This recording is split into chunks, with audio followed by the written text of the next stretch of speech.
네, 안녕하십니까, 홍사원입니다. 주말에는 경제와 정의를 따따블로 잡는 홍사원의 경제쇼 플러스 시작하겠습니다.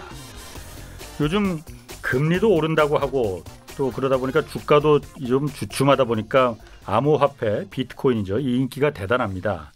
뭐 기승전 비트라는 말까지 나올 정도로 이 주식에 쏠려있던 개인 투자자들 이 관심이 비트코인으로 몰려가고 있다고 해도 이제 뭐 과언이 아닐 텐데, 그런데 말이죠. 이게 주식에 투자를 하든 비트코인에 투자를 하든 내가 사면 떨어지고 또 내가 팔면 꼭 오른다.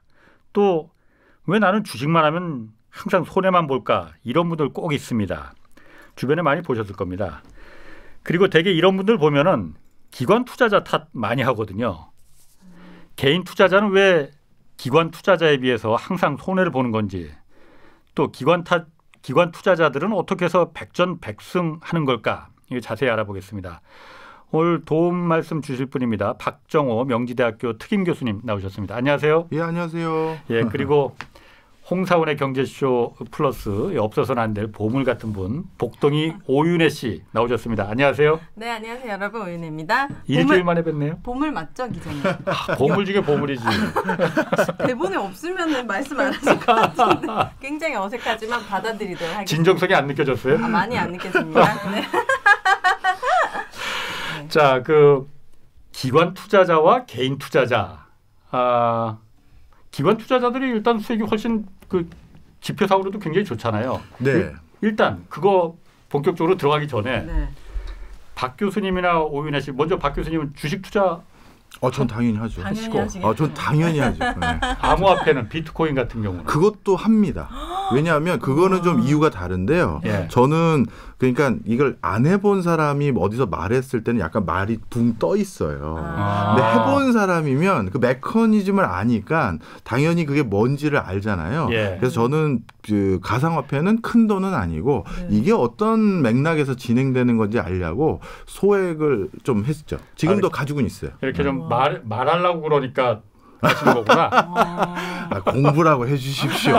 이게 뭐 이게. 그 거래를 한다고 메커니즘을 알 수 있어요? 그럼요. 근데 매수 매도만 하는데. 이게 언제 사서 어떻게 되고 그 과정에서 주식 시장과는 또 어떻게 다른지, 그리고 이 거래소를 이용했었을 땐 이 거래소는 어떻게 되고 이런 것들도 알아야죠. 네. 신기하다. 저희 같은 경우에는 전혀 메커니즘은커녕 매수 매도 정도만 할 수 있기 때문에. 예. 그 비트코인은 엄두도 못 내고 있습니다. 오윤혜 씨는 일단 저기 그 주식해서 주식은 하죠. 손해 많이 봤을 것 같아요. 많이는 아니지만 또 떨어졌더라고요. 예. 다들 주변에서 돈을 많이 벌었다고 하는데 예. 저처럼 예외도 있는 것 같습니다. 그러니까 오늘 그 얘기 좀 하려고 해요. 그래서 뭐 저도 사실 주식을 그 작년부터 한번 좀 이렇게 뭐 사실 저는 주식을 아버지가 주식 때문에 한번 막 크게 망하셔갖고 그래서 아버지가 너는 절대로 주식 근처에도 가지 마라 했는데 작년부터 좀 이렇게 좀 한번 해보고 있는데 네. 뭐 그 얘기 좀 이따가 제가 좀 물어볼게요. 저도 좀 궁금한 거 있어. 종목 추천이요? 아니 그런 거 말고 종목 추천하는 거 하면 망할 것 같아. 어째 그런데 그 작년에 작년이 아니고 1월 31일 날 최경영 그 제 앞에 진행했던 지금도 뭐 댓글 보면 최경영 돌려놔라 뭐 이 얘기 참 많던데 최경영 안 돌아옵니다. 이제 뭐 그 최경영 기자님이 쓰신 겁니다. 그랬을 가능성 크네. 내가 최경영 찾아가야 돼. 쓰고 다니시나. 참. 네.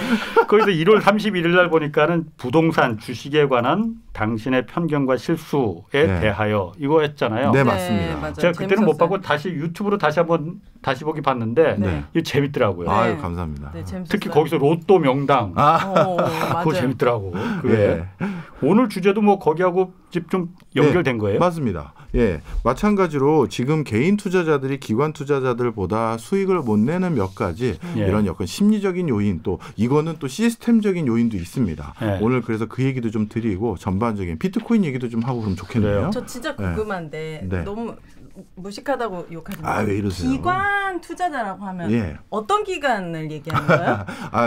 그거 맞네. 너무 궁금해요. 말씀하신 거 맞아.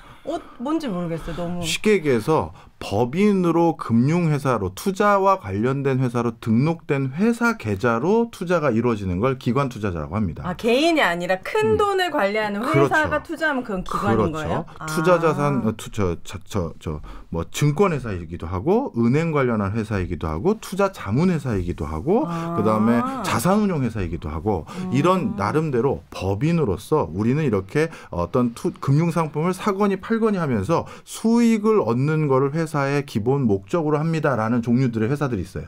그런 회사들을 기관 투자자다 이렇게 부릅니다. 그럼 그 기관 투자자에 의뢰하는 건 개인인 거예요? 물론 그 기관 투자자들은 자신들이 투자하는 그 돈은 개인들이 위탁한 돈을 운용해 주기도 하고요. 네. 그리고 회사 자체도 회사 돈이 있겠죠. 그러면 그 회사 돈을 가지고 운영을 하기도 하고 예, 이렇게 됩니다. 네. 틀렸습니다. 그 지난 1월 달에 그 방송에 이제 오늘이 2편이 이제 될 거잖아요. 그렇다고 되겠네요. 그때 네.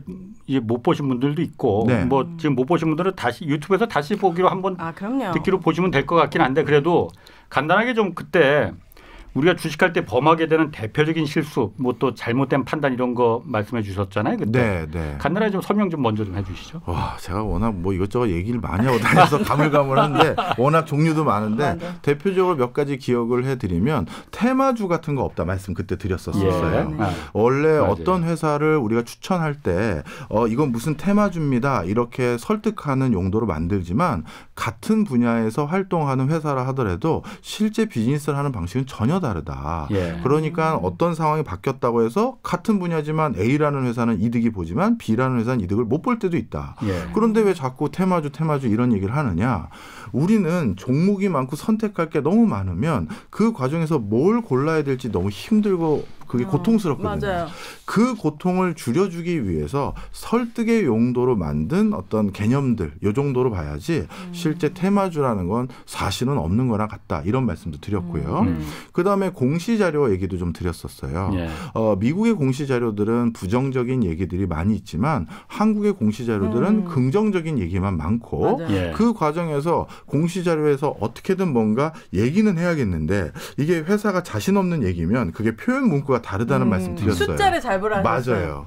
최고 뭐냐, 최저 뭐냐, 어디서부터 어디냐 이거에 따라서 그 공시자료를 내가 얼만큼 믿어야 되는지가 다 다르다. 뭐 이런 얘기도 드렸고요. 오늘은 뭐 그런 거와 관련된 얘기도 좀 해드릴 예정입니다. 그때 나서. 제가 재밌게 들은 게 그 로또 명당이었거든요. 나도 로또 사세요? 네? 로또 사시냐고요? 로또 안 사본 사람이 어디 있겠어요. 그런데 혹해 여기 1등 몇 번 당첨된대 하면은 사람 마음이 그렇잖아요. 그럼요. 줄 서서 사야 될 것 같고. 근데 그게 사실 전혀 사실 그냥 확률적인 것이. 자, 그래서 기관 이제 본격적으로 좀 들어가 보면은 아까 이제 우리 복동이 윤혜 씨도 말했지만은 기관 투자자들이 훨씬 수익률이 훨씬 더 좋죠. 객관적으로. 그것도 한번 말씀드려볼게요. 정말 우리는 기관 투자자들이 수익률이 좋다고 하는데 원래 공부하는 사람들은 그런 것부터 의심하는 거잖아요. 당연히 맞다라고 생각하는 거. 지구가 평평하다는 거 의심하는 것처럼 그것도 그래서 한번 조사를 해봤습니다. 조사한 방법들이 몇 가지가 있는데요. 지구가 둥글다는 걸 의심하는 거. 그러니까 지구가 평평하다는 걸 의심해서 둥근 게 맞지 않을까 이제 이렇게 했다는 얘기죠. 뭐 어떤 표현이 맞는지 모르겠습니다만. 자, 그래서 개인 투자자들은 정말 기관 투자자보다 수익률이 떨어지는지 궁금해서 미국의 한 어떤 학자들이 개인 투자자들의 투자 성향에 따라서 그걸 추종하는 펀드를 하나 만들어 봤어요. 그러니까 개인 투자자들이 요즘 저걸 대거 매수했대, 저건 대거 매도했다면 그거를 그대로 따라가 보자. 그렇게 해서 그렇게 펀드를 운용했었을 때의 결과가 어떠냐 비교를 했는데 이걸 1990년부터 2000년까지 장장 10년에 걸쳐서 분할해서도 보고 10년치를 다 봤는데 개인 투자자들의 펀드 운용 성적표가 기관에 비해서 훨씬 못 미쳐요. 확실하구나. 확실히 떨어져요. 어느 정도나 뭐 차이가 나던가요? 그게 이제 그 시기마다 또 큰 차이가 있는데 한 번도 이긴 적이 없어요. 그게 하나 있고요. 그다음에 또 다른 거 하나 말씀드려보면 사실 개인들은 어떤 회사의 주식을 도로 팔면 네. 그 판 돈으로 다른 회사 주식을 바로 사는 경우가 많아요. 이런 그쵸. 거를 포지션을 바꿨다 이렇게 표현도 하거든요. 잔고가 남아있는 걸 못 견디겠더라고요. 못 견디. 왠지 돈을 썩히는 것 같고. 빨리 어디든 맞아요. 네. 그래서 그 개인들의 성향을 봐서 네. 그러면 개인들이 어느 시점에 판 것과 그때 새로 산 것들 그 두 개를 1년 뒤에 수익률, 네. 그 두 개를 2년 뒤에 수익률을 비교해 본 거예요. 네. 네. 그랬더니만 본인이 뭔가 팔고 산 거면 네. 산 게 더 오를 거라고 생각했었을 당연하죠. 텐데 네. 오히려 판 게 수익률이 더 올랐던 점이 많아요. 이미 팔아버린 게. 예. 그러니 정말 개인들의 수익률이 많이 낮구나라는 게 이런 방식 저런 방식 다양한 방식으로 연구를 했는데도 네. 다 확인이 되고 있어요. 그래서 결론적으로 통계를 예. 살펴보면 어떻게 됐느냐. 개인 중에서 기관 못지않은 그러니까 시장 전반적인 평균의 수익률보다 훨씬 더 월등하게 좋은 수익률을 달성하는 개인은 딱 5% 정도입니다. 그러니까 100명 중에 5명. 개인이. 진짜 얼마 없네요. 네. 그러니까 종합주가지수가 뭐 예를 들어서 30포인트 올랐으면 나는 그거보다 더 많이 수익률을 거둘 수 있는 그런 개인은 전체 5%. 네. 그다음에 절반 정도의 개인, 한 50% 개인은 시장과 비슷하게 움직여요. 시장 안 좋으면 똑같이 안 좋고 예. 시장 좋으면 똑같이 좋고 그다음에 여기가 이제 마음 아픈데 30% 정도 되는 분은 항상 시장보다 못해. 왜 이렇게 웃죠? 막 눈물이 앞에. 네. 네. 아니 남들 다 보는데 왜 못 보는지 모르겠는데 이 30% 배만 아프고. 네, 배만 아픈 거예요. 그러니까 자꾸 이게 아닌가 해서 요것도 사고 요거 사고. 그래서 이 30% 되는 분은 항상 시장이 밑도는 거죠. 그러니까 평균 따져보면 5%는 조금 더 벌긴 하지만 30%가 시장의 밑도니 네. 전체 시장 추이보다도 낮고 기관 투자자보다도 못하고 이렇게 된다는 겁니다. 그 30%는 항상 그런데 위에 그 5%를 보고. 그렇죠. 나도 언젠가 거기 갈 것이다. 그러면 개인은 기관을 쫓아다니면서 거래하면 되는 거예요? 지금 또 중요한 말씀해 주셨어요. 이걸 언제쯤 얘기를 해야 되나 이걸 너무 얘기를 빨리 했는데 끝나? 아닙니다. 네네. 오늘 강한 것부터 던지고 가죠. 여기에는 원래는 저는 저도 아직까지 약간의 나이라서 그런지 모르겠습니다만 그건 음모론이야 하면서 믿지 않고 싶었던 게 이게 사실이었구나 믿어진 게 있어요. 뭐죠? 뭐냐? 기관이 개인의 주머니를 터는 것도 있습니다. 설명 좀 드릴게요. 네. 예를 들어 제가 네. 삼성전자 주식을 팔겠다. 제가 네. 들고 있는 거.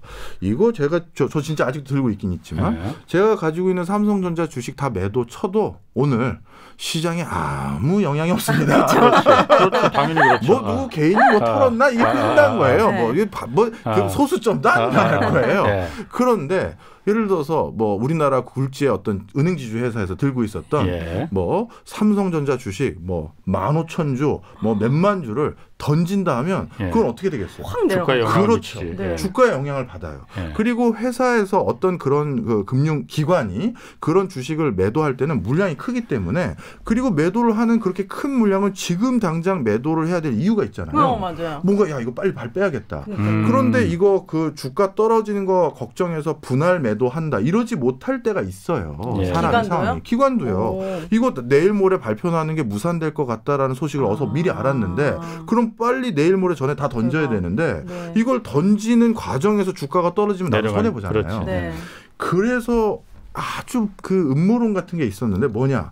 기관이 대규모로 매도를 치기 전에 개인들에게 이거를 사도록 유인하는 보고서들이 나온다라는 거예요. 뭐야? 그러니까 기관이 그럼 보고서를 리포트한다 리포트를 이거죠. 하는 거죠. 그럼 개인들이 이거 사야겠는데 하면서 매물 던졌을 때 받아주잖아요. 네. 그러니까 안 빠지는 거죠. 근데 제가 그래도 양심 있지 설마 했었는데 네. 그건 범죄인데. 영화로도 나왔죠. 뭐죠? 글로벌 금융위기 때 빅쇼트. 빅쇼트. 거기 어떻게 됐습니까? 바로 서브프라임 모기지 조만간 휴지될 것 같으니까 전부 브로커들이 자기 그 진짜 전 재산을 맡겼던 고객들에게 전화 다 돌리죠. 보신 적 있어요 그 영화? 저는 안 봤어요. 못 보셨구나. 전 보셨죠? 봤는데 기억이 안 나요. 보면 갑자기 전화 돌려요. 네. 제시카 이름을 불러요. 그건 오랫동안 장기간의 그치. 관계가 있었던 고객이라는 거예요. 이번에 정말 좋은 상품이 있는데 이게 좋은 기회야. 이거 사지 그래 하면서 다 던지는 거예요. 그런데 그게 그 사람들은 내부에서 알고 있었어요. 조만간 휴지가 된다는 거. 그리고 그거를 빨리 던지는 사람들에게 성과급까지 주겠다라고 회사 윗분이 그때 다 그 뭐죠? 사무실에 와가지고 네. 이거 누구 얼마까지 파는 사람에게 무조건 인센티브 어떻게 줄 거야. 이게 나왔어요. 영화로. 그 실제 그 일이 있었다는 것도 밝혀졌었고요. 그래서 처벌 안 받아요 그런 사람들? 그때는 그 부분들은 처벌 받았죠. 그런데 우리가 기관 내부에서 리서치 센터장님이 갑자기 오 애널리스트와 뭐 박 애널리스트 모아가지고 이쪽 그 보고서가 좀 좋다고 좀 우리가 이제 언급을 많이 해야지 뭐 이런 식으로 시작했다. 그걸 누가 알 방법이 있나? 뭐 좀 그런 그 영화 보고 저는 더 걱정이 돼요. 그러니까 원래 그런 그 애널리스트 요즘 왜 증권 방송 이런 거 많잖아요. 네. 그래서 실제로 그런 데서 기관하고 서로 뭐 맞춰서 꽁냥꽁냥해서 하는 거예요 지금? 애널리스트들을 이용하는 경우 있잖아요. 그래서 진짜 그런 것들이 논문에도 지적이 되어 있고 실제 그 글로벌 금융위기 때는 그게 사실로 밝혀진 부분도 있어요. 그래서 바로 개인이 그러니까 기관의 유동성을 제공해 주는 역할도 중간중간 이렇게 하다 보니까 수익률이 떨어진다라는 얘기 분명히 있습니다. 네. 그것도 있고요. 자, 그래서 저는 이거를 개인 투자자들이 수익률을 적정하게 못 올리는 이건 외부적인 요인, 환경적인 요인으로 꼽고요. 자, 근데 이렇게 너무 뭐 음모론만 우리 할 수는 없으니까 그럼 내부적으로 내가 좀 반성해야 될 부분은 없느냐? 오늘 또 그 얘기도 좀 해야 되잖아요. 네. 자, 내부적으로 반성해야 될 것도 많죠. 대표적으로 우리 오 여사님께서는 오 여사니까 좀 어색하다. 오씨 어때요? 오씨. 오 여사님께서는 어떤 회사의 주식을 샀을 때 그 산 이유가 뭐예요? 솔직히 말해주세요. 누가 좋다고 하니까. 그게 대부분이죠. 진짜 맞아요. 막 흘려주는 거예요 저한테. 내가 누구한테 들었는데. 이거 진짜 확실하대. 앞으로 이거를 제일 많이 했었고 또 하나는 이제 이 방송을 하면서 느낀 건 뉴스에 그 회사가 좋은 소식이 있을 때 막 주가가 오르는 거예요. 네. 그래 지금 사도 늦지 않았겠지 해서 그런 뉴스 같은 거 보고 사거나. 예. 네. 뭐 호재를 추종하는 그런 방법론도 분명히 있긴 있어요. 네. 자, 그런데 결론을 말씀드리면 지금 이 주식이 좋대라는 그 단어는 그 주식의 수익률만을 우리가 추종하는 거예요. 그렇죠. 그런데 흔히 말하는 기관 투자자들은 두 가지를 같이 봅니다. 수익성과 위험, 리스크요. 우리 회사가 손실을 왜냐하면 모두가 항상 적중할 수는 없거든요. 손실을 볼 땐 어디 이하로 손실을 절대 못 보도록 만드는 그걸 리스크 매니지먼트라고 해서 RM이라고 하는데 그런 업무를 해가는 사람이 또 있어요. 그러니까 우리가 벌 때 많이 버는 것도 중요하지만 잃을 때 덜 잃는 게 우리가 계속 돈이 불려지는 거잖아요. 그런데 제가 개인 투자하시는 분들 중에서 이번 주식은 왜 사셨어요? 라고 하면 수익률 몇 % 목표로 하고 있습니다. 언제까지 환매할 거예요? 그때 달성 못하면 저는 언제는 팔아버리려고요. 이 소리들은 제가 들은 적은 있어요. 조금 한다 하는 분들은. 그런데 리스크는 어떻게 관리하고 계시나요? 했었을 때 거기에 대해서 대답을 들은 개인 투자자들은 우리가 흔히 말해서 그 기관에 있다가 나온 분들은 그런 얘기를 하죠. 이제 나와서 은퇴해서 개인 투자하시는 분들은 그 얘기를 하지만 그냥 밖에서 개인 투자만 하신 분들은 그런 위험 관리라는 걸 하시는 소리를 들어본 적이 없어요. 그러니까 그쵸. 말씀하신 거 그 리스크 매니지먼트를 이제 기관에 있다가 나오신 분 중에 그 김영익 교수라고 서강대 있잖아요. 그분이 제가 인터뷰 기사를 봤는데 그래서 항상 그 리스크 해지하기 위해서 투자하는데 반대로 그 인버스나 이런 쪽에 항상 그 위험을 이제 그 해지할 수 있는 그걸 항상 투자를 한다고 그러더라고요. 맞습니다. 벌써 그분은 본인이 기관에 있으면서 이게 기본이라는 기본적인 투자의 그 어떻게 보면 원칙이라는 걸 아시는 거거든요. 그렇기 때문에 그분이 얼마나 전문가세요. 자기 분명 확신도 있으실 거고. 5% 안에 들어갔네 그 김 교수님은. 그럼요. 그 5% 안에 들어가는 분이죠. 그런 분들도 위험 관리를 한단 말이에요. 그런데 왜 다들 이 30%에 들어가려고 말이지. 위험 관리 전혀 안 하고 좋대? 좋아? 이거면 끝인 거예요. 위험 관리 어떻게 해야 되는데요? 그러니까 이건 좀 공부를 많이 하긴 해야 돼요. 또 공부해요? 아주 쉬운 방법. 공부하려고 이 방송 듣는 거잖아요. 대신에 아주 쉬운 방법은 그 회사의 주식이 오히려 떨어졌을 때 내가 이득을 볼 수 있는 무슨 상품을 사놓는 거죠. 그러니까 아까 그 대표 준 게 인버스라고 하는 방법이고 그런 것들도 있어요. 그러면 이렇게 보면 되죠. 장기 투자를 하는 중기 투자를 하는 경우 이렇게 수익률이 됩니다. 어떻게요? 이렇게 V자 모양으로. 예를 들어 주식이 올랐어. 그럼 오른 주식 30% 이득 보고 팔면 돼요.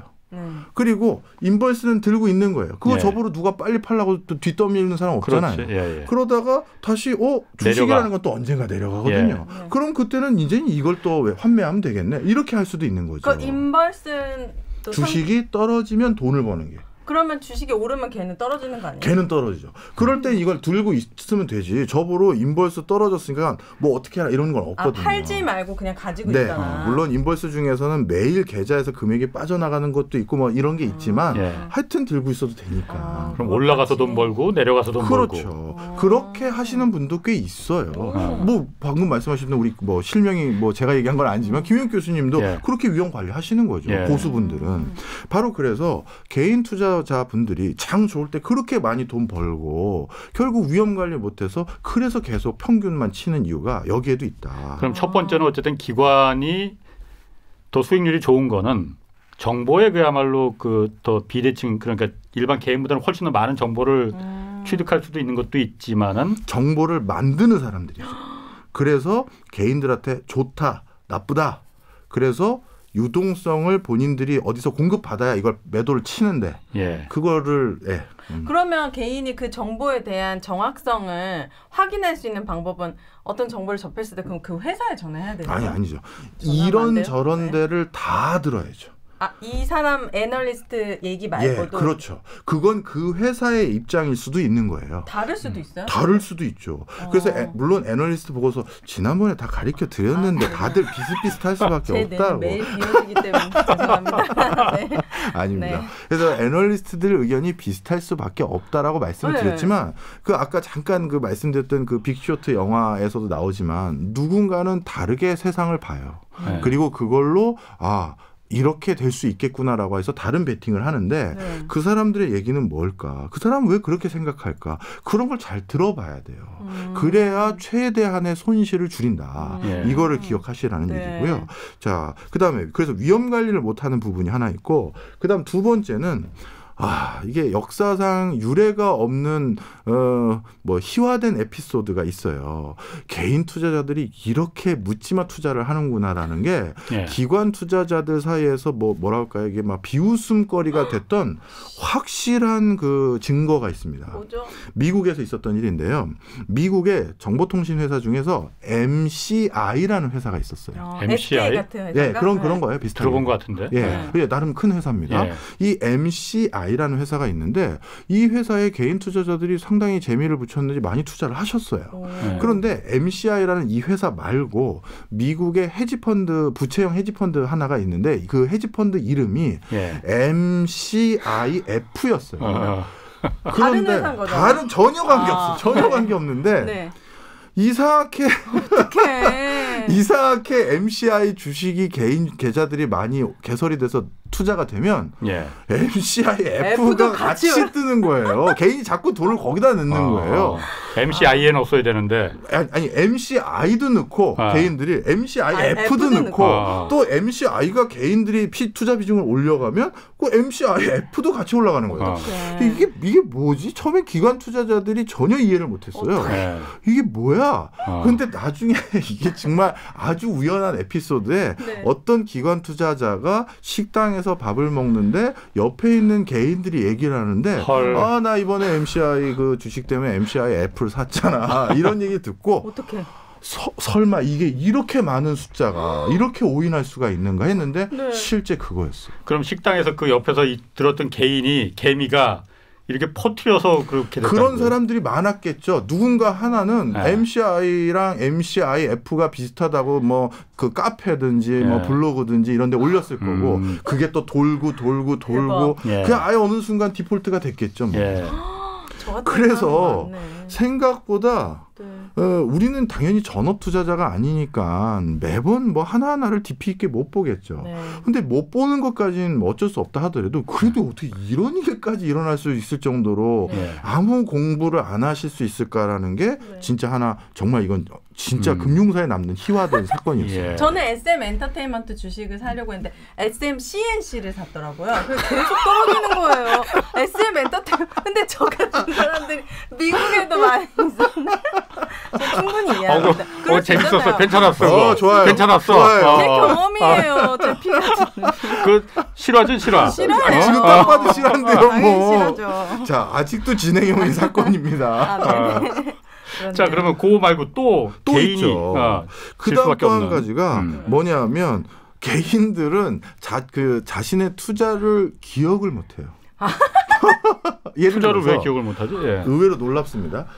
바로 지난주에 팔았던 주식을 얼마에 매도 쳐서 몇 개의 주를 매도 쳤는지 다 기억하세요? 저는 방금 전에 몇 개 팔았고 샀는지도 몰라서 계속 체결 내역을 계속 확인하는 거예요.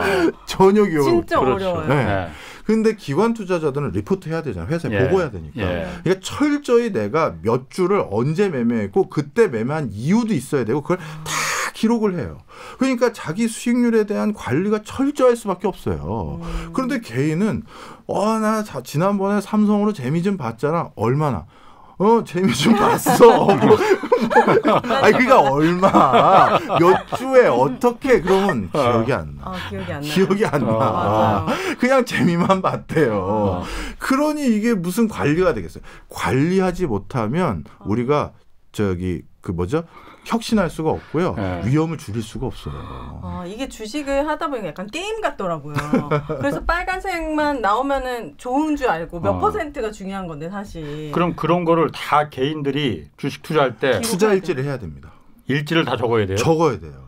제가 지금은 너무 예전 분이시긴 한데 제가 대학교 때 이 금융이라는 과목에 정말 관심을 뒀던 적이 있었어요. 그래서 2년 동안은 우리 여기 여의도 근처에 모 증권사에 어떻게 보면 대학생이 인턴하러 와가지고 막 뭐 복사도 해드리면서 견눌질하면서 이건 어떻게 하는 거지 어쩌도 보다가 이제 혼도 나고 한 적이 있었는데 그때 전설적인 개인 투자자가 한 분 계셨어요. 그 압구정 미꾸라지라는 닉네임을 가지고 있어요.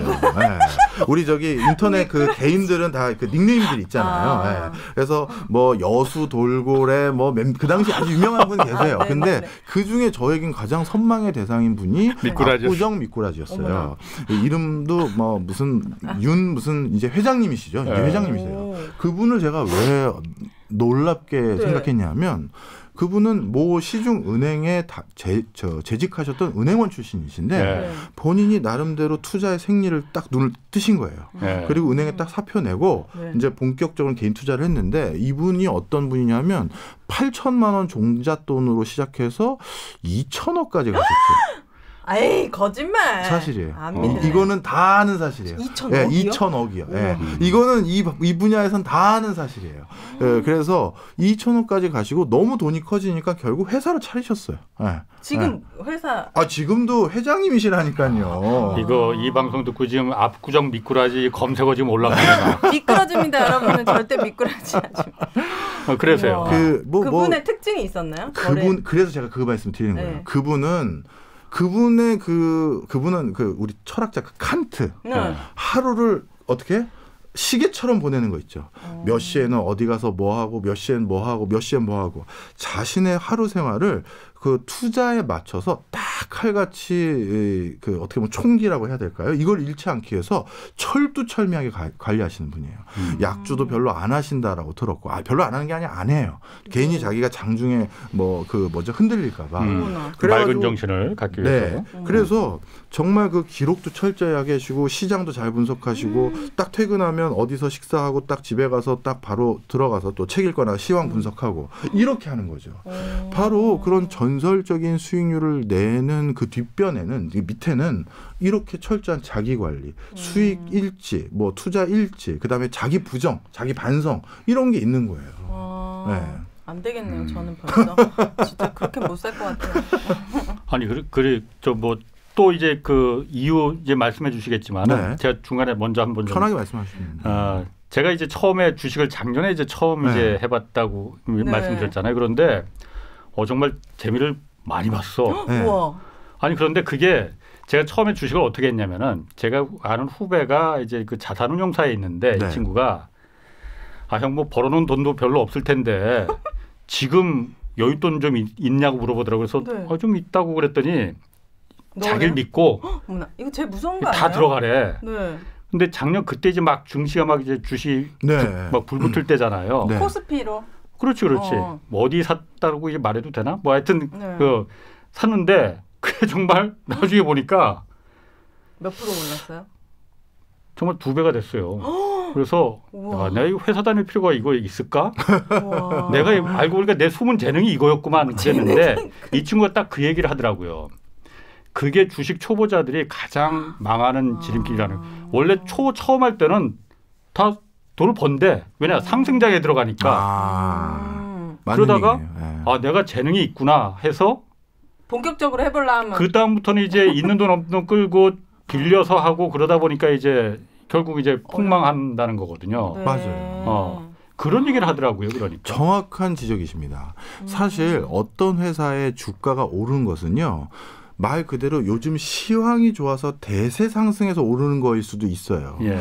그런데 개인 투자자들은 야 내가 이렇게 시장을 보는 눈이 좋았나? 이렇게 생각을 하는 거예요. 네. 그러니까 내가 이 회사의 수익률을 20% 찍은 것만 주목해서 내가 이렇게 종목 잘 골랐어 이렇게 생각하면 안 돼요. 지금 옆을 봐야죠. 투자일지가 필요하다는 게 그건데 옆을 딱 봤더니 요즘 나뿐만 아니라 대부분 20% 벌었네. 난 잘한 거 아니네. 이렇게 생각해야 되는 거예요.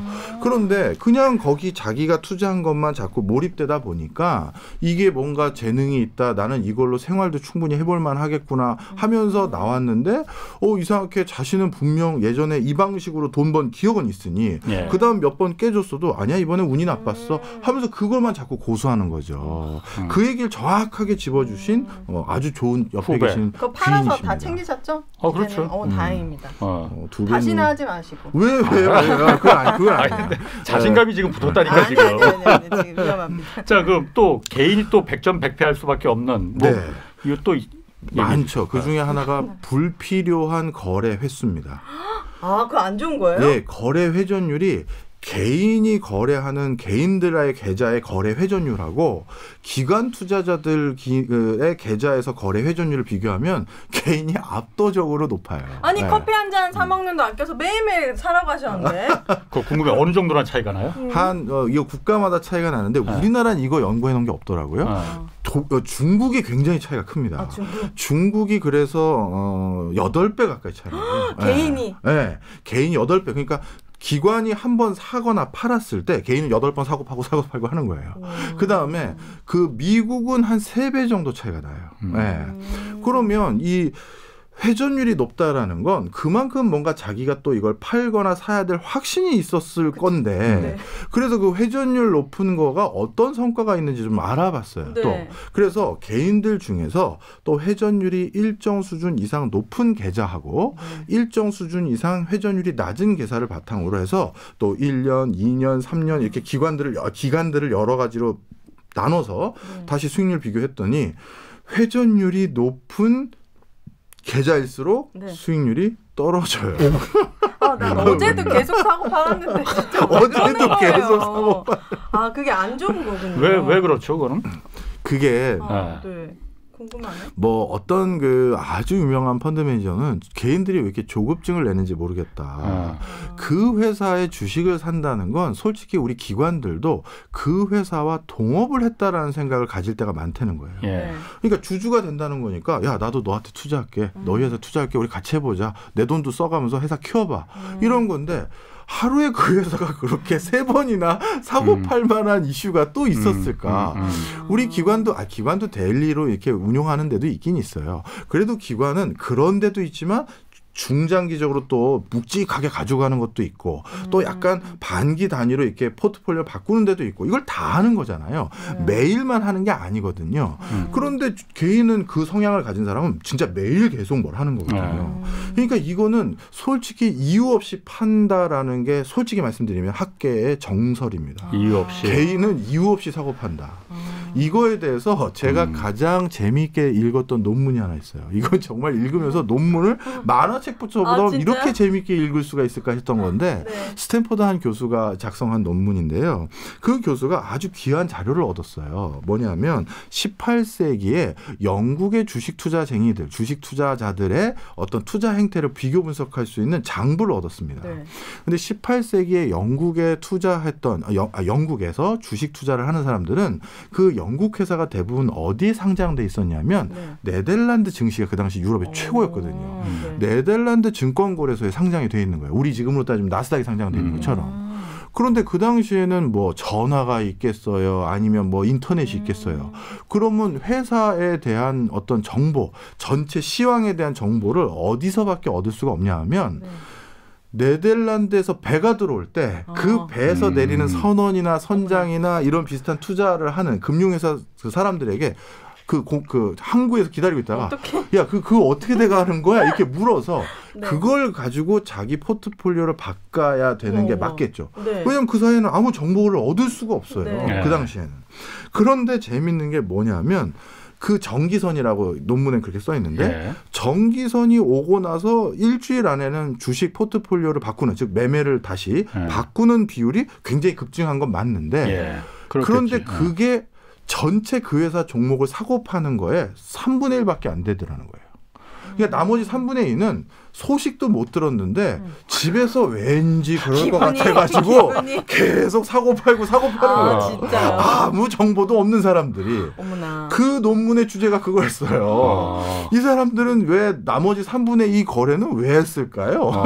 이거예요. 정보도 없는 상황에서. 배 들어온 거 알지도 못했을 수도 있겠네. 배도 안 들어왔거든요. 그러니까 우리 회사나 그 회사와 관련된 원자재나 이런 게 어떻게 바뀌는지 모르는 상태에서 왜 얘네들 계속 사고 판 거야? 이거인 거죠. 그래서 개인들이 이렇게 불필요한 거래 횟수가 높다라는 건 이 역사적인 사례에서부터 다 이게 포함이 되어 있죠. 그러네. 맞는 것 같아요. 아니 제가 제 경험 이제 제가 주식을 이제 거래해 본 경험이 일천하니까 딱 지금 맞는 게 지난번에 한번 그 이베스트 그 투자의 그 염승환 부장도 한번 그 얘기를 하시더라고. 주식 투자할 때 자기만의 원칙을 지켜야만이 잃지 않는다라는 건데 제가 아까 말했던 그 자산운용사에 있는 후배가 딱 그 얘기를 하더라고요. 형 우리 이거 형이 내 말 믿고 이걸 샀으니 원칙을 지킵시다. 얼마에 딱 팝시다. 그 전에 절대 팔지 마라. 그냥 수면제 먹고 이거 잊어버려라 하더라고요. 그런데 사람 마음이 그런가. 이게 막 올라가다 보니까 제가 막 취재할 때도 이 막 보게 되더라고. 당연히. 그죠. 그러면서 그러니까 이 친구가 형 절대 팔지 마 그랬는데 살짝 내놨어 내가. 그냥 딱 말씀하신 대로 기분이 왠지 왜 팔아야 되는지도 몰라. 그냥 어느 정도 올랐으니까 야, 이 정도면 난 됐어. 그냥 소심하게 팔자 했는데 그게 안 팔렸어요 또. 다행이네요. 다행이지. 그러다가 그다음에 또 이제 제가 취재 라임 주가 조작단 그때 하필이면 주가 조작단 취재를 하고 있었기 때문에 그것 때문에 바빠갖고서는 잊어버렸었거든요. 나중에 딱 우리가 말한 그 원칙된 그 가격에 주가가 딱 올라가고 그러니까 이 친구가 제 후배가 지금 팝시다. 그래서 내가 원칙이라는 게 그래서 중요한 거구나. 정말 진짜 좋은 분을 옆에 주시네요. 그러니까요. 좋은 분. 인생 잘 사셨네. 원래 주변에 누가 있는 돈 거예요? 앞에 장사가 없는데. 같이 밥 한번 먹읍시다 그 친구랑. 좋은 분이네요. 그래서 이 정말 업을 그거로 하는 분들이 왜 그거를 계속 지킬까? 이 룰을 내가 정하면 뒤도 돌아보지 말고 여기선 팔자. 왠지 상황이 바뀌니까 더 오를 것 같아. 이제 상황이 바뀌어서 이런 유인책이 있는데 악마의 소리가 있는데도. 그 댓글창 진짜 무섭거든요. 저 댓글창 보거든요. 막 서로 전문가고 뭐 회사 부도 났다고 난리 난 거예요. 막 그런 것 때문에 이제 개인들은 많이 좀 움직이지도 하긴 하잖아요. 그런 소문 때문에. 맞아요. 그런데 기관 출신들이나 기관에 있는 분들은 왜 그러는지 진짜 이번 기회에 좋은 사례를 얘기해 주신 거예요. 그 투자 원칙. 네. 그래서 이것도 지금 최근에도 어떤 일이 또 생겼냐면 회전율이 높은 게 이건 좀 조심스럽긴 하지만 이게 어쩔 수가 없어요. 이게 그냥 통계니까요. 남성 여성의 스타일이 또 다 달라요. 그래요? 네. 주식 투자할 때. 남자가 더 회전 빨리빨리 팔고 그럴 것 같아요. 여자가 빨리빨리 팔 것 같아요. 윤혜 씨는. 저는 난 여자니까 여자가. 난 내가 자주 사고 팔아가지고. 나도 여성이 더 빨리빨리 팔 것 같은데. 자, 보겠습니다. 여성은 잘 못 팔아요. 아, 그래요? 네. 오히려 그 남성분들이 굉장히 성향이 공격적입니다. 빨리 팔고 빨리 사고 빨리 팔고 빨리 사고 하고 여성분들은 특히 어떨 때 매매가 확 줄어드냐 하면 네. 내 원금보다 떨어졌을 때 그때는 갑자기 마음을 바꿔서 장투를 가세요.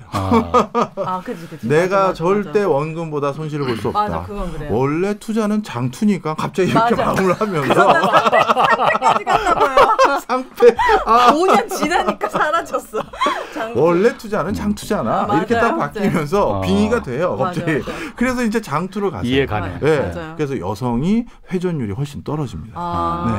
그런데 그러면 회전율은 여성이 떨어지는데 남성과 여성을 확실히 구분해서 개인 투자자들의 수익률 누가 그럼 수익은 더 잘 올리냐 이건 어떨 것 같으세요? 이런 편견이겠지만 이건 통계라니까요. 편견이 아니라. 그럼 전 여자가 더 수익률 좋다? 아니 회전율이 빠를수록 안 좋다고 했으니까 당연히 남자가 빨리빨리 팔고 사고 한다면서요. 그럼 여자가 더 수익률이 좋겠네. 이건 이렇게 결론이 나왔는데요. 예. 남성의 수익률 편차가 크다. 이해하셨죠? 남성률? 네. 남성은 여성의 전체 평균적인 수익률보다 굉장히 수익률이 좋은 사람도 있고 아예 평균보다 확 떨어지는 사람도 있다. 회전을 많이 하다 보니까 아주 좋은 수익률부터 아주 나쁜 수익률까지 있는데 여성들은 약간 그 편차가 좀 몰려 있다. 이렇게 보시면 될 것 같아요. 남자들은 그냥 도 아니면 뭐구만. 그렇죠. 그래서 이거를 또 뭐 사실 저야 뭐 계속 뭐 읽고 쓰고 하는 게 직업인 사람이니까요. 그 미국의 이제 금융시장을 우리가 뇌과학이라든가 의학 전문가들과 같이 연구한 또 논문도 되게 재밌어요. 뇌랑요? 네. 그래서 이 남성이 이렇게 여성과 다르게 성향을 가지고 있는 이유는 테스토스테론이라는 남성 호르몬 때문이 아닐까. 테스토스테론. 테스토스테론. 테스토스테론이라는 남성 호르몬 때문이 아닐까라고 해서 그거를 가지고 또 연구를 한 논문들이 있어요. 일단 이 테스토스테론에 대한 논문 중에서 초기 논문들은 대기업 임원이 되는 그 확률하고 그다음에 미국 육군 사관학교 웨스트포인트에 장성까지 올라가는 그 사관생도들 그 친구들이 일반적인 남성에 비해서 테스토스테론이 더 많이 분비되는지를 조사해봤어요. 임원하고 그러니까 육군 장군이 되는 거, 장성이 되는 거. 그랬더니만 임원이 되는 사람하고 장성이 된 사람이 남성 평균보다 그 남성 호르몬 테스토스테론이 더 많이 분비되더라는 거예요. 아니 내 장군은 이해하겠는데 대기업 임원은 그 남성성하고 무슨 상관이 있을까? 그 호르몬의 특성이 승부욕이 있고 지배력이 있고 경쟁심이 있는 거예요. 그래서 그럼 이게 이렇게 해석되면 금융 분야로도 한번 돌려볼까? 라고 했어요. 그래서 금융 분야로 또 돌려봤더니만 어떻게 됐냐면 방금 말씀드렸던 그런 남성 호르몬이 더 많이 분비되는 분들이 펀드 매니저 직군에 더 많이 종사하고 있고. 그걸 즐기는구나. 그렇죠. 그리고 그중에서도 성과를 좀 제법 낸다라는 분들은 그런 기질들이 의외로 많더라. 이런 거예요. 그래서 이게 뭐 오늘은 뭐 우리 금융 방송이긴 하지만 이게 되게 재밌는 게 테스토스테론이 많이 분비되면 하나 써붙여놓을까? 아니에요. 남성 이게 호르몬. 제 발음이 그래서 그래요. 이 항상 호르몬 단어들이 길더라고요. 이게 우리 외관상으로도 확인이 돼요. 어떡해요? 우리 두 번째 손가락하고 네 번째 손가락을 이렇게 펴보세요. 이렇게 폈을 때 그 길이 차이가 어떻습니까? 난 네 번째가 긴데? 난 똑같은데? 네 번째 손가락이 더 많이 긴 분들이 그 호르몬 분비가 더 많아요. 나 이거 주식 몰빵 해야 하네. 이거 가야 해. 내 여기 있을 때가 아니네 지금. 네 번째 손가락이요? 그래서 그런 기질이 더 많은 거죠. 내가 그래도 지진 말아야지 이런 거 있잖아요. 그리고 얼굴에서도 그게 드러나요. 얼굴은 뭐죠? 우리 여기 이마가 가운데 좀 돌출된 분들 있죠. 짱구. 약간 앞장구. 그분들이 또 똑같이 테스토스테론이 많이 분비가 됩니다. 근데 그거는 지금 손가락이나 뭐 이거는 근거가 좀 있는 거예요. 의학 분야에서 막 의심 가기 시작하는데. 제가 약 파는 거 아니고요. 그 호르몬이 많이 분비됐었을 때 외관적인 징후 그게 그쪽이 더 많이 발달되다는 거예요. 그래서 저는 이게 오늘 그러면 이게 너무 우리 야사 방송이 되는데 그래서 저는 옛날에 우리 선조들이 그래서 손금도 봤나 이런 생각도 가끔 들더라고요. 네. 우리가 아직 기술 발달이나 이해를 못해서 그런 거지 이게 뭐 관계가 진짜 있나 그냥 그런 생각도 한번 해봤어요. 기질적인 것도 충분히 영향을 미치네요. 어쨌든 그래서 테스토스테론 때문에 남성들이 더 도아니면 뭐가 됐고 회전도 더 많이 한다. 빨리빨리 한다. 그런데 도가 많습니까? 뭐가 많습니까? 그거는 그냥 편차가 큰 거니까 둘 다 많은 것 같아요. 그래요?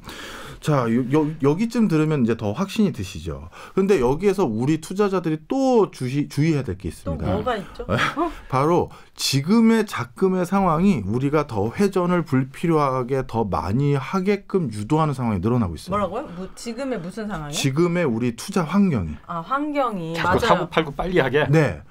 우리가 매매가 쉬워졌잖아요. 스마트폰으로 하니까요. 그렇죠. 손가락 하나면 되니까. 그래서 이것도 또 재미있는 논문이 있는데 전화로 우리가 매매 주문했었을 그 시절하고 인터넷으로 매매를 주문할 수 있는 지금 시절하고 이제 스마트폰으로 매매를 주문할 수 있는 이 시절 당연히 회전율이 어떻게 됐겠습니까? 당연히 지금 훨씬 많겠죠. 개인은 급상승하고 있어요.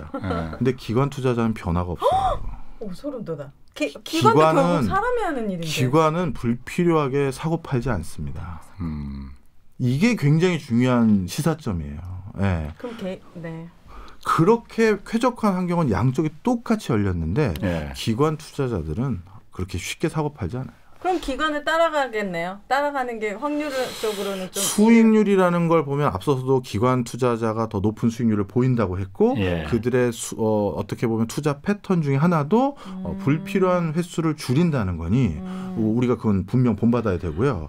그리고 기관 투자자와 개인 투자자들이 똑같이 이렇게 자꾸 매매를 했었을 때 누가 더 큰 수익률을 부담합니까? 우리 개인. 그렇죠. 기관은 큰 걸 주문하다 보니까 수익률 적용되는 금액은 크지만 비율은 낮거든요. 근데 우리 개인은 계속 파고 팔고 하면서 그 많은 수수료. 저는 요즘 수수료는 정말 저렴하긴 한데도 도대체 이 친구는 얼마나 많이 사고 팠는지 증권회사에서 연말에 선물을 보내요. 야, 너 얼마나 사고 판 거야. 수수료 모르거든요, 얼마인지. 그렇죠. 이게 이제 일반적이죠. 야, 수수료 얼마 안 되잖아. 이 생각을 하는데 그럼 그 친구는 도대체 얼마나 했길래 증권사에서 이게 선물을 보낼 정도니. 자, 그래서 이런 거 할 필요 없다라는 게 여기서도 드러나는 내용입니다. 아니 그러면 그 기관 같은 경우에는 훨씬 더 개인보다 많은 정보를 일단 갖고 있잖아요. 그 해당 투자한 기업에 대한 그야말로 이 심지어는 비공개된 정보까지도 있죠. 갖고 있을 가능성이 있잖아요. 그러면은 오히려 더 회전율 사고 팔고 하는 게 개인보다도 많을 것 같은데 그렇지 않다라는 거잖아요. 그러니까 이게 무서운 거예요. 그리고 개인 중에서 그러면 이걸 꼭 오늘 끝나기 전에 이거 얘기하고 가야겠네. 오해하시면 안 되니까.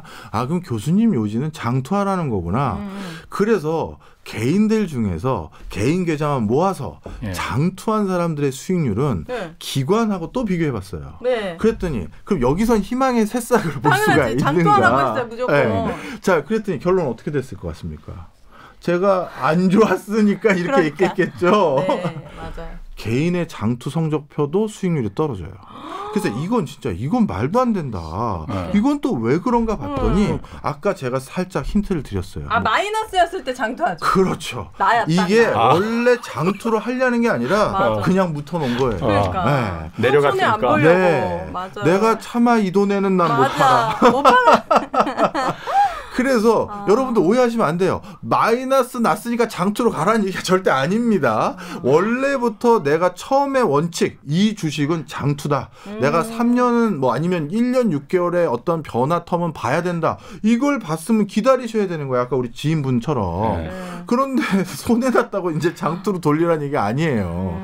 그래서 개인들의 장투 성적표도 여러 논문들의 결과는 기관보다 낮아요. 자, 그래서 장투를 할 거면 기관처럼 정확히 아셔야 되고요. 자, 그리고 우리 기자님께서 중요한 질문을 하셨는데 기관은 비공개된 정보도 알고 있고 공개된 정보도 가공해서 정갈하게 만들어서 우리를 제공할 정도의 고수들인데 그럼 우리는 정보가 더 취약한 것이니 우리는 그럼 하수인 거냐? 이 정보의 비대칭성이 점점 줄어들고 있어요. 지금은요? 네. 지금은 뭐 각종 유튜브 채널에서 이제 지난달까지 현직으로 활동한 사람이 이제 개인 자격으로 와서 아유 내가 걔네들 아는데 하면서 마음 편하게 얘기하시고 그다음에 이 바깥에서 새로운 생태계를 만들어서 우리 개인들도 이런 거 알아야죠 하면서 기관의 스폰과 전혀 상관없이 기관에서는 그렇게 얘기하지만 저희들은 그렇게 보지 않습니다라는 논조도 많아요.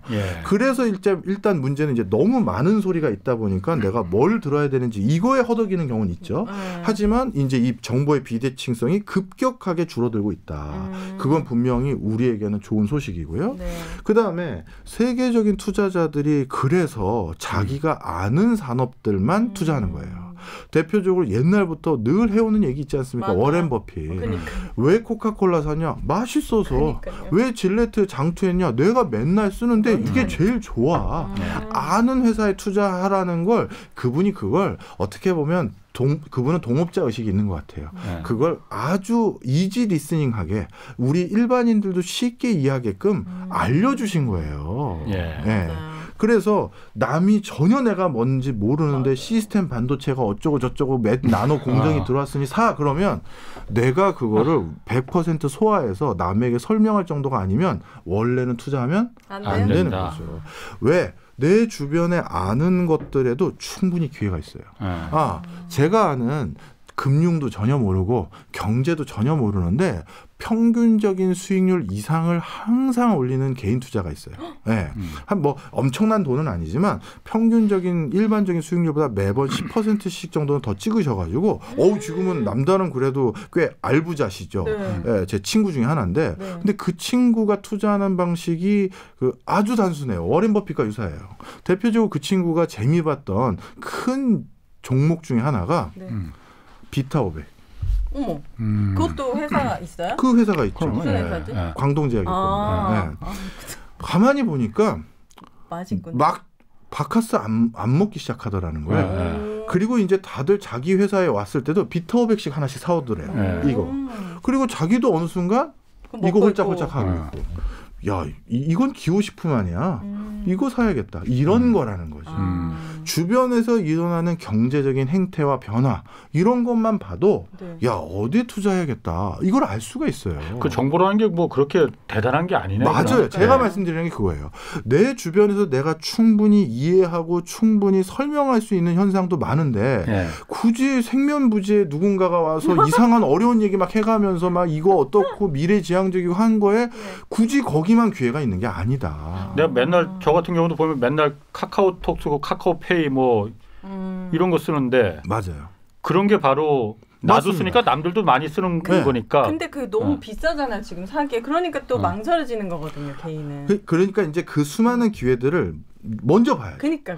딱 봤더니 나만 그런 게 아니라 이 비타 500 다들 마시는데 그걸 먼저 읽은 사람은 먼저 들어가는 거죠. 맞아요. 이제 그런 거는 조금 주변 현상에 대한 관심, 노력 이런 것들만 하면 되는 거죠. 그렇군요. 이거 뭐 시간이 정말 후딱 가네. 오늘 뭐 또 반도 못했네. 그러니까 이거를 지난번에도 말했지만 뉴스공장 이제 대충 좀 줄이시고 여기 고정으로 일주일에 한 번씩 나오시고. 특정 방송 그렇게 얘기하셔도 돼요. 괜찮아. 저는 다음에 꼭 기관 투자 오늘 했잖아요. 다음에 외국인 투자 이런 것도 궁금해요. 그런 알겠습니다. 것도 좀 알려주세요. 알겠습니다. 얘기해드리면 뭐야 맨날 까먹고. 자, 이제 끝내야 됩니다. 자, 홍사원의 경제쇼 플러스 오늘 여기까지 하겠습니다. 오늘 함께해 주신 박정호 명지대 특임교수 그리고 오윤혜 씨 감사합니다. 네. 감사합니다. 감사합니다. 자, 홍사원의 경제쇼 플러스 마치겠습니다. 감사합니다.